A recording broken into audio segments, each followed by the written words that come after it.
Hello and welcome to the Mana Music Show with me, Toby Allen, the podcast where we talk to MENA musicians and music industry leaders to find out real-life strategies to solve real-time issues within today's music landscape. Before we jump into this week's episode, I would like to tell you about my new free ebook that I'm giving away called the How to Kickstart Your Music Career. These 4 key strategies will show you how to build the foundations to 10x your fans, multiply your streams, and get more gigs. You can download your copy at go.manamusic.com/opt-in. I will also put this link in the show notes. So without further ado, let's jump into this week's chat.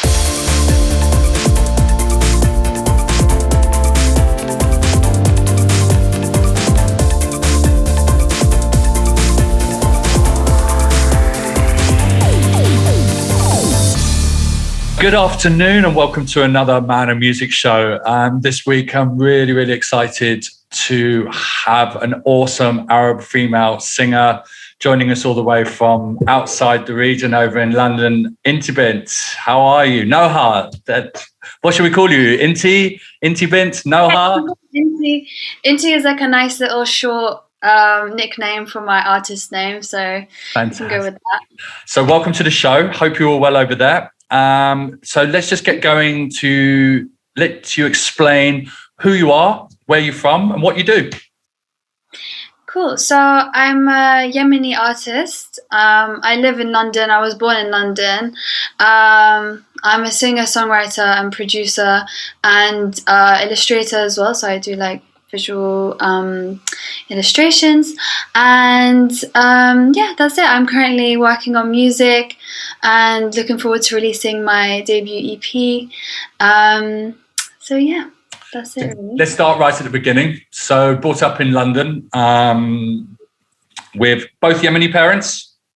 Yeah, both Awesome. my parents are Yemeni. Where did music come into the family? Was it just singing in the shower, pots and pans?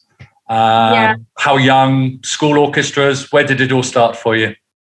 So I really always enjoyed singing. Like there's loads of little videos of me when I was a kid just like singing at my sister's birthday and like that kind of thing. But it was never really like at home, like it wasn't. My parents kind of brought us to the UK with like an idea in mind, like you're gonna be like, you know, a doctor and like that kind of thing. And then obviously I had different plans, but I kind of tried like to go down the route that my parents wanted because I thought, you know, maybe that's better for me. But then I did an undergraduate degree and then I did a master's degree, and then after the master's I kind of was like not really, and like just kind of knew that I just wasn't really feeling it and still really wanted to try and explore music. So yeah, even though I didn't really grow up with it, it was kind of something that I did just on my own, like just like at school. I did like talent shows at school as well. I did listen to music at home a little bit, like my parents loved listening to like just like the classical Arab ones like Fairuz and some Yemeni artists like Fuad al-Kibsi, Abu Bakr Salim, like just that kind of thing.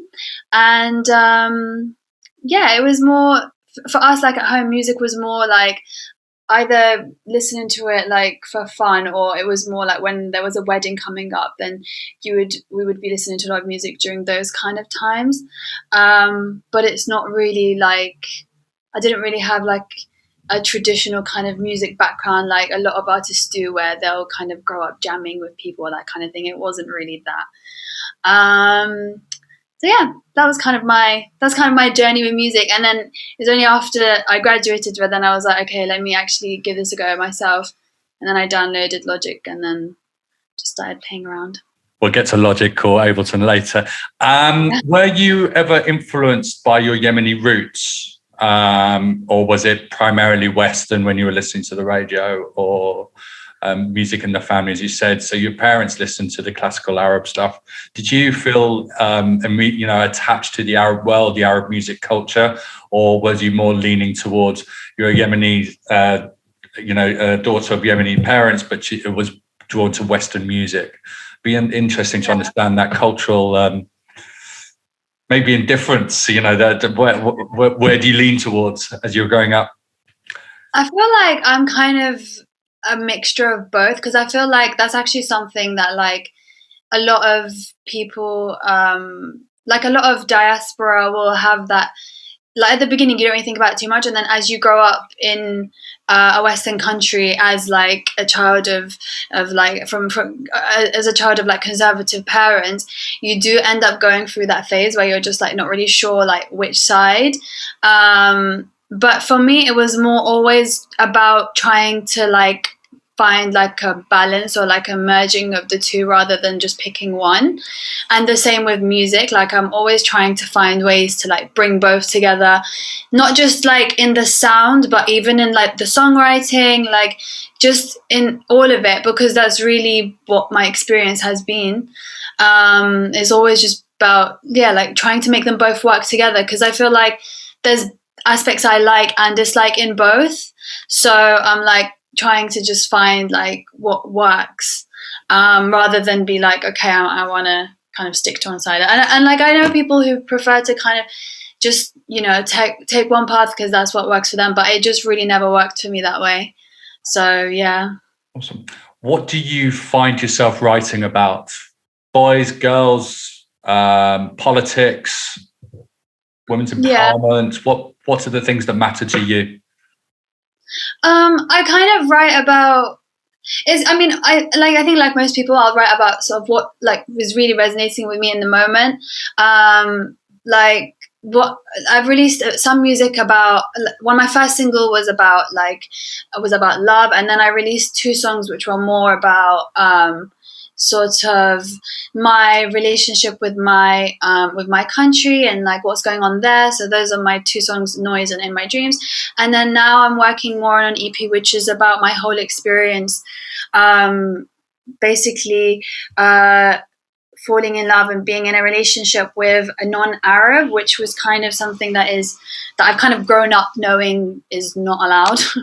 So it was like that whole experience is just kind of, it's been a very significant experience in my life, and so I've been writing about that at the moment, and just kind of like that feeling of that, like we're kind of told like growing up that like any relationship out of marriage is going to lead you to hell and that kind of thing. So I'm just writing about that really. Yeah. That's fascinating. I resonate with it and understand. What's your process of writing? Really interesting. So you've got these emotional ideas going around in your head that you want to get out, because you use music as your carrier, so to speak, as your microphone, literally. What's the process? Do you write the riff first? Do you write your words first? Do you write in a book? Do you use your phone? I'd be fascinated to understand what's your process for you. Yeah, I think for me, it actually has always started with a sound first. So I kind of either start with like a chord, or even sometimes like if I find a nice like sample, or just like the first kind of sound that like will spark some inspiration.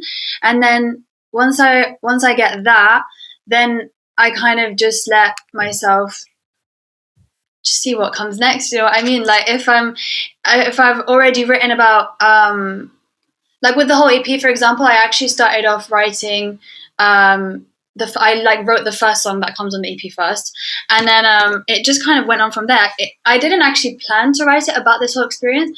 I just kind of wrote one song which was about the beginning of the experience, and then randomly wrote another song which was more about like something that happened in the middle or the end. And then I kind of realized, okay, like I'm kind of just naturally writing the whole story. Let me actually just make an EP that tells the story. So it kind of sort of happens naturally, and but most of the time, like just to kind of get myself started, I just have to get a sound or just something to like inspire me first. Awesome.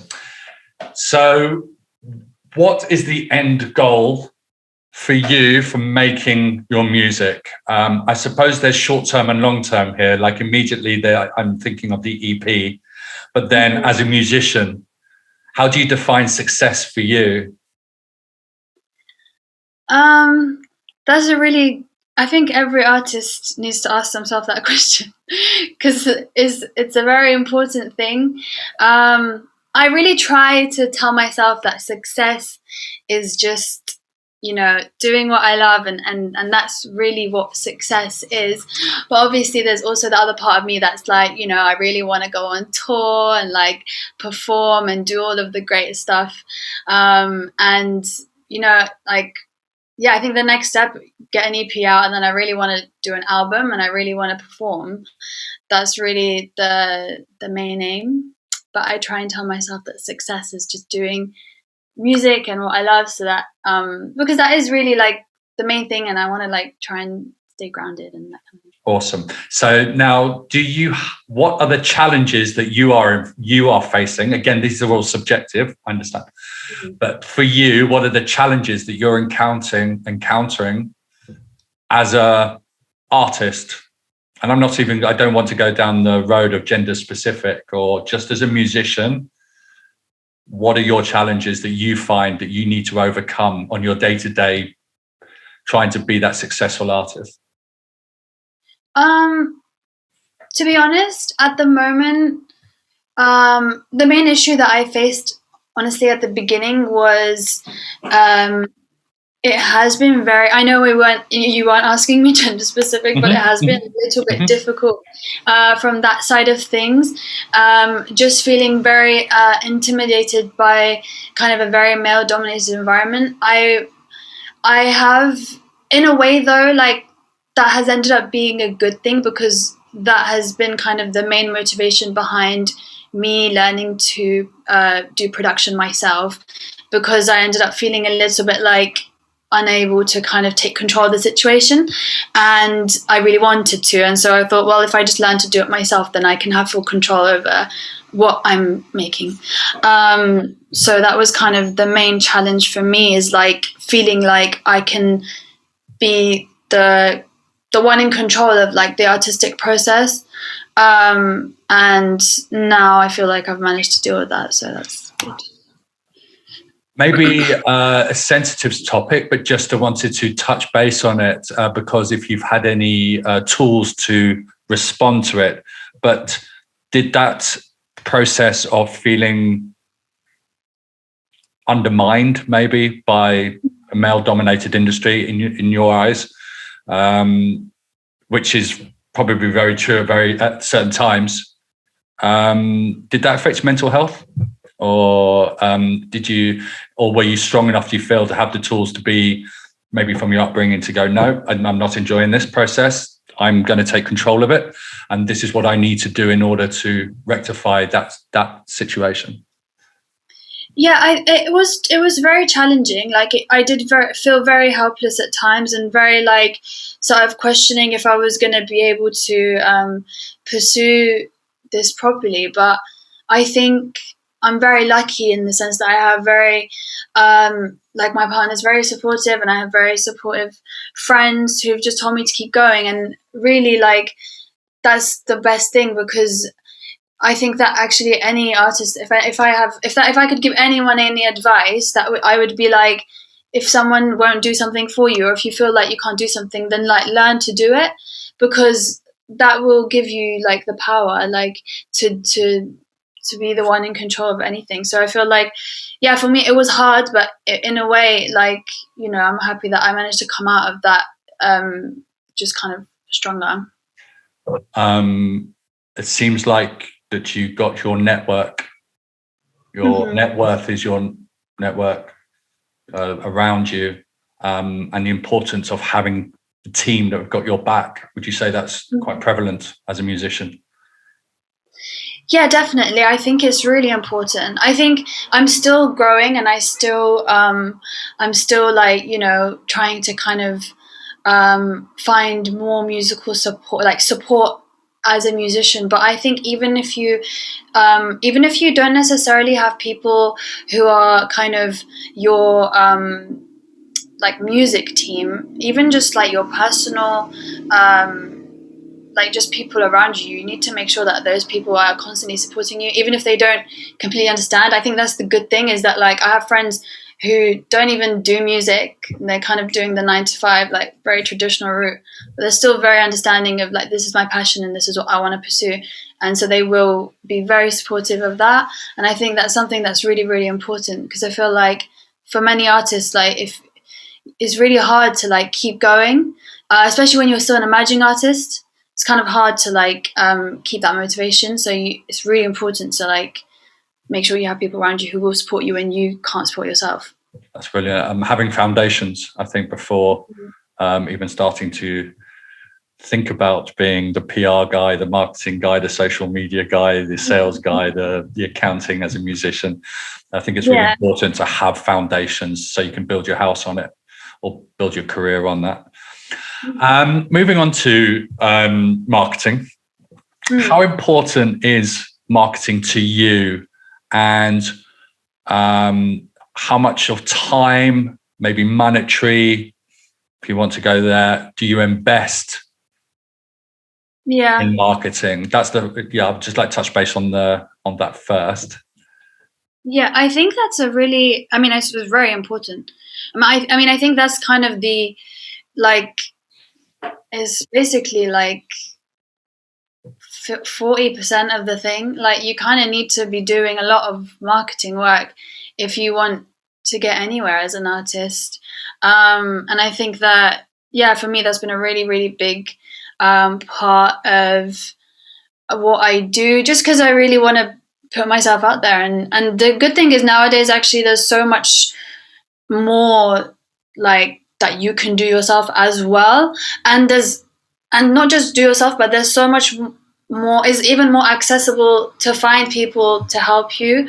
So there's like, it's super important. And I think I'm quite happy that like I've managed to kind of find obviously my own music as well. And definitely is very important. If you very kindly, thank you, took us out of the equation and you were still at home doing it all DIY, and I'm very, very grateful and humbled that you came to us to have that discussion. What would you say the balance between paid PR and non-paid PR, like traditional and digital methods? Would there be any?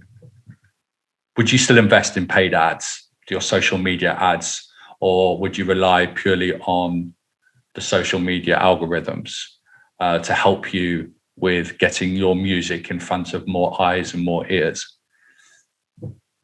I think that for me, I haven't actually invested a big amount on like paid like social media ads, so like the Instagram ads and I think YouTube do it, but I've tried the Instagram ones before, but not that much. I think for me, I'm more waiting to kind of, I think they are useful. I've actually heard from a lot of people that like Instagram ads are one of the ones that are actually useful, but I've not tried them enough. I think that like it's important to kind of grow yourself first, especially because when you're still an emerging artist or an emerging anything really, that first year or sometimes even 2 years, you're still kind of figuring out your brand. So there's not much point if you're to start investing in ads, if your brand might change, if you might decide yourself you kind of want to change how you use your social media and all that stuff. And that's actually all very important. So I feel like for me, it's more like, I feel like I'm now getting to that point where I've figured out my brand, I've figured out what I want to do, why I want to use social media. So now I'm starting to get ready to be like, okay, I can start paying for things. But before that, I don't think there's much point. You think you need to kind of figure that out first. Because I'm still kind of there, can't say too much about the paid ads because I haven't actually used them enough yet. You've been a megaphone just there for Anna, and the shouting out about the importance of a brand. Mm-hmm. I would like to add one more bit into that equation, and that's having a story. Mm-hmm. So having the music, having a brand, and having the story will help you exponentially get more coverage, more eyes and more ears with media, If you lack one of those three, we have noticed historically that artists don't get as much. So it's really important to have those three as part of your foundations: your music, your brand, and a story. And then you can go to the next step and start promoting yourself out to the big wide world. Yeah. What are your preferred social media platforms? Definitely Instagram. Find it the easiest and the one I use the most. I'm trying to start using Twitter a bit more now. So yeah, definitely Instagram. And I do like Twitter. I just don't use it very often. I feel like you need to be really witty. Otherwise, there's not, you know, to tweet. And I just don't have, like, I'm still not quite there. I feel like I did use it before. It's just been so long that I'm like, oh, like I don't have it anymore. But yeah, no, Instagram is definitely, I think, my favorite, and then Twitter next. I did use Clubhouse for a bit, but then kind of stopped. I don't know. I feel like less people use. I don't know. But anyways, yeah, Instagram, then Twitter, then Facebook. It's funny you say that. I stopped Clubhouse. I thought it was the next best thing, but then I found it very peacocking. I'm doing this, I'm doing that, I do this, I'm this, I'm that. And the initial buzz of it, I dropped, and all of a sudden after a couple of weeks, I realized I just hadn't been on there, and I haven't really been back. I mean, I know that we listened to each other a few times, but I think it was an immense amount of new people joining very quickly.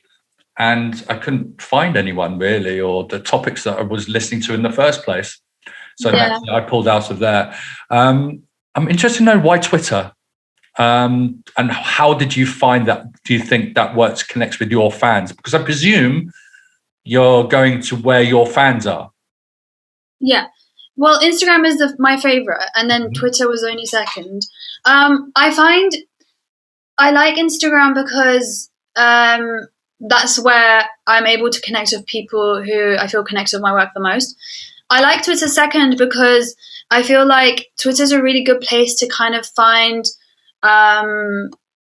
basically, if I need to find anyone, like if I really need to get in contact with someone and I need to find them somehow, I always go to Twitter, because you can just search there, and usually people put who they are in their bio. It's just a really good place to find people. So for me, I've found that really useful. Not so much on Instagram for some reason. Twitter is just good. 2 tips there. # music journalists on Instagram. You'll find endless amount of journalists there. And I've just written about this on our latest ebook. And journalists, most of the place, if you want to get media outlets, will be Twitter, will generically come up first on Google search. And again, I will release all that in the ebook soon. Okay, so you have your social media. Is there any other tools that you do to market to get you more fans? Or is it more streams? Which one would be? Let's go back, rewind a little bit. More streams or more fans or more gigs? Which one is your preference? That's difficult. I'd probably say streams, gigs, then fans, or maybe fans, because fans will be the ones who will give you streams and gigs, right? That's I think question. Yeah. Yeah, no, definitely fans, because that's who's going to come to see your show. That's who's going to listen to your music. So yeah, awesome. So are there anything else apart from social media that you're doing in order to increase your fan base for you over the last year? So honestly, just increasing, like, I'm just trying to basically make as much music as I can, so that I can continuously be putting out music. That's kind of the thing that I'm doing the most. And then that's it really. Do you think engagement is a big part of that? Do you talk to your fans often on? Yeah, 100%. Yeah, I went through a phase where I didn't, and I was being lazy, and you can tell, and it's fair enough. I mean, if people are going to support you, you might not be able to reply every single time, but at least if you're replying as much as you can, then they can see that. And it's a relationship at the end of the day. So, 100%. I try and respond to everything. Fantastic. So you've got music coming out, EP? Yeah. Good question. Why an EP and then an album and then gigs? Just for would like to hear your point of view. Why not straight into an album, or why not singles? What have you found in the past works for you? To be honest with you, I think that at my level, basically, I think as an emerging artist, I don't really think that, this is just my personal opinion, rushing into an album is going to be very effective. I think that actually consistency is the most important thing. So if I put out a whole like 10 or 12 songs, then I won't have enough to follow it up. So if I kind of spread it out, then I'm able to continuously be putting out stuff. So that's kind of what I'm thinking. Going to hopefully keep doing it that way. Yeah, I'm lost for words. So yes, it's exactly, even the major labels don't like albums. They prefer, only again from experience in this region, I'm not talking about globally. I'm just going from my experience. The majors here prefer to have you signed singles, or because then you've got marketing for a year, and 4-6 weeks of marketing each new song. So you've got a bigger space and a more chance to build your brand. An album will get lost.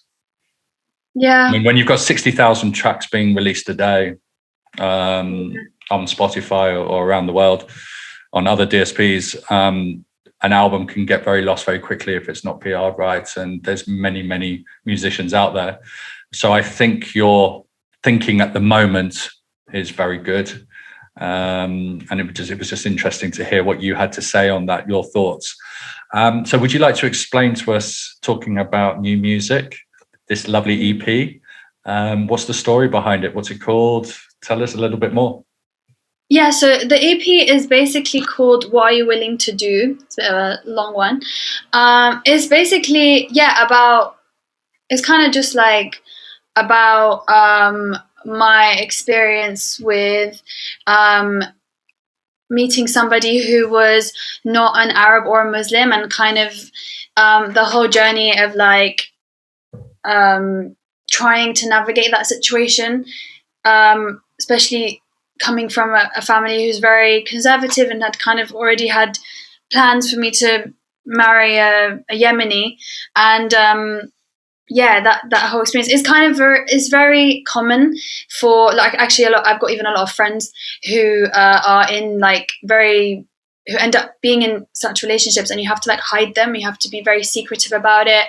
And so I thought I wanted to write something that was very personal to my experiences, just because so many people go through it, but there's not much sort of music that is about that kind of relationship. So yeah, it's it kind of goes from the initial stages of the relationship into the part where I kind of start to question if I'm like what the other person has to bring in. So like, because I felt like I was doing so much by like lying and like hiding all this from my family, so it was kind of like also asking what the other person's willing to do in return. And then in the last song is called Telling My Mother, which is a song about basically telling my mom about the whole thing.